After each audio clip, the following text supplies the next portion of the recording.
À l'instant, je viens de faire une vidéo, ou du moins d'en enregistrer une comme celle-ci, pour le sujet de comment écrire un livre, aussi bien l'histoire que l'administration qui s'y cache derrière. Et je vous avoue que là, j'ai plus trop envie. Ou du moins, ça m'a pris environ une demi-heure et mon temps libre n'est pas forcément illimité. Donc, ça sera pour une prochaine fois.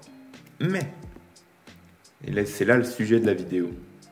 Comment on arrive à tirer le positif de ces types de situations? Comment on arrive à surmonter les événements négatifs et même trouver l'opportunité ou l'apprentissage qui s'y cache derrière?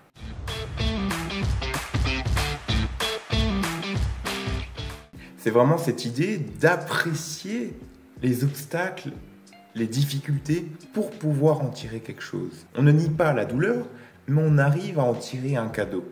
Et pour ça, j'en ai déduit 3 étapes. Premièrement, prendre du recul sur la situation et identifier les biais qui nous régissent principalement. Comme par exemple, il y a la généralisation.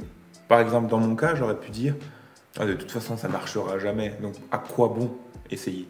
Ensuite, le deuxième biais est celui de la distorsion, celui de modifier discrètement les faits. Comme par exemple, imaginez je vous donne un devoir de 50 pages et ça ne vous enchante pas forcément. Vous questionnez un ami sur les devoirs à faire et celui-ci vous dit « tu sais quoi ?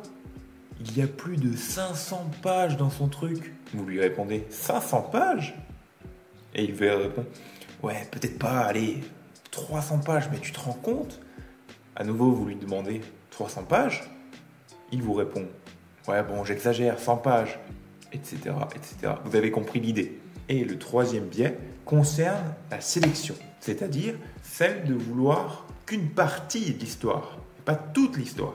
Deuxième étape, quand ces événements se présentent à nous, il faut le voir comme étant un test, où il faut que nous nous posions 3 questions fondamentales. La première, qu'est-ce qui est super dans cette situation? Par exemple, concernant ma vidéo, eh bien, ce qui est super, c'est que je suis en train d'en faire une nouvelle, donc j'ai pu me dépasser. Deuxième question, qu'est-ce que j'en apprends? Eh bien, que dorénavant, peut-être que je ferai cela de manière plus structurée, avec peut-être un script déjà fait, parce que là, je n'ai pas forcément de script, il faut le savoir. J'ai plein de petits apprentissages de mon raté.